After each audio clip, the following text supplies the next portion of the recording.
Hi, Gisele. I just got done reading your post about the 504 and the IEP.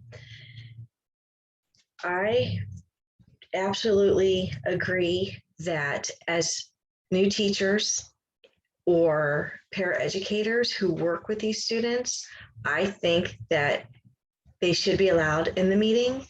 When I was a paraeducator, I worked closely with a lot of students, one in particular where I knew everything about the student, but I was not allowed in the meeting. These meetings are legal meetings.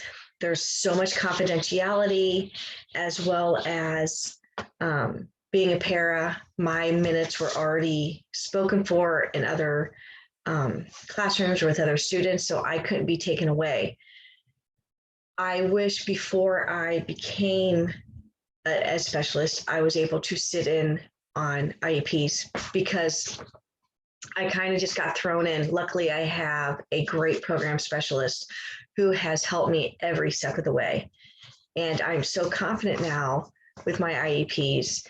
Whereas when I first started a year ago, I just sat and cried because not knowing what needs to be in the IEP or if you're going to miss something is huge. But I have learned, you also, about looking for red flags when you are looking at a student that might need to go into the referral process and then through the whole process of being assessed and things like that, you need to make notes and you need to get a notebook just for that student and write everything down. You need, if you're the teacher, you need to use that notebook. You need to look at any available paraeducators and write everything you can down, but you have to keep emotion out of your data, just what you are seeing.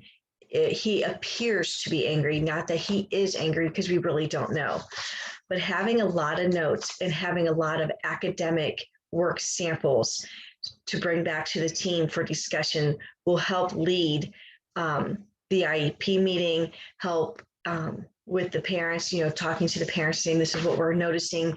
This is some work samples. He should be here. He should be there. So that should help. And then you talked about having a student with some behavioral issues. He might be the smartest one in your classroom, but you will never know because you can't get past his behavior.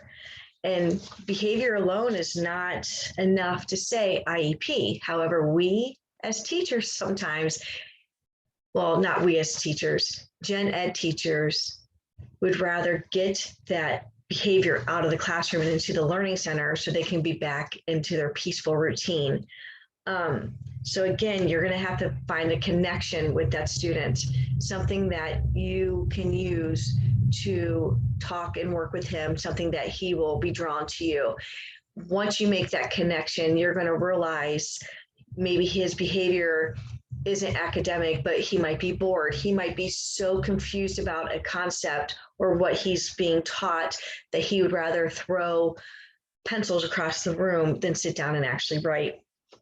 So there again, it's a lot of patience and it's a lot of teamwork to get the behavior under control. And then you're able to assess him and to find out what's really going on. A lot of times the quick answer is SPED, take him to special education. We're done. We can't do this anymore. And then there again, you have your parents who might hesitate, say they don't want their child labeled. But I'd rather have a child who's labeled getting the correct help and intervention than to continue with behaviors. So keep doing what you're doing, take a lot of notes, take a lot of data, ask teachers, ask veteran teachers who have been doing this a long time for tricks and hacks and ways to get through a lot of the things that you don't understand just yet. And before you know it, you're going to understand it and you're going to be writing IEPs and you're going to be assessing like a pro. So there you go, Gisele. Keep up the good work and I will see you on the flip side. Bye, Gisele.